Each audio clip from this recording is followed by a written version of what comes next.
The church, once known as the Exclusive Brethren, has dismissed a report this morning as a lie that suggested it funnelled bundles of cash to far-right extremists to disrupt election campaign events last year.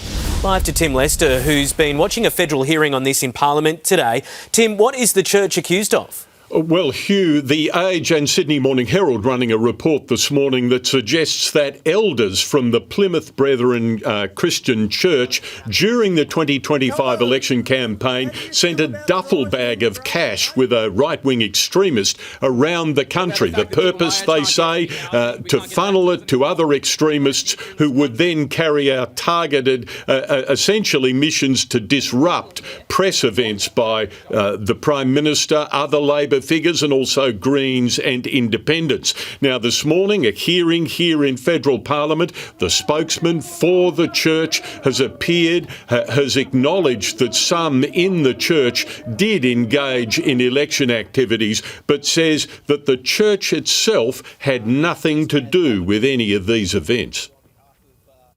That's a complete lie. My church did not make any donations or support in any way political parties or third parties who were involved in the election. There are countries throughout the world where people get paid to engage in physical intimidation around election time. The thought that Australia might have just been added to that list should send a chill among everybody who loves this country.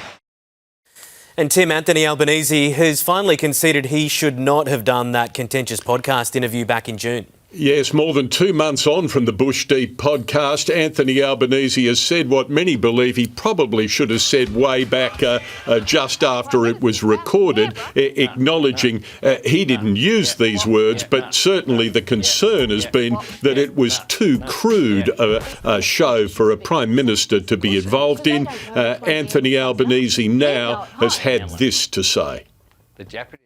If I had my time again, which you don't, then I wouldn't have done that podcast. You know, we have a view which is trying to talk to as many people as possible, but clearly that was an error.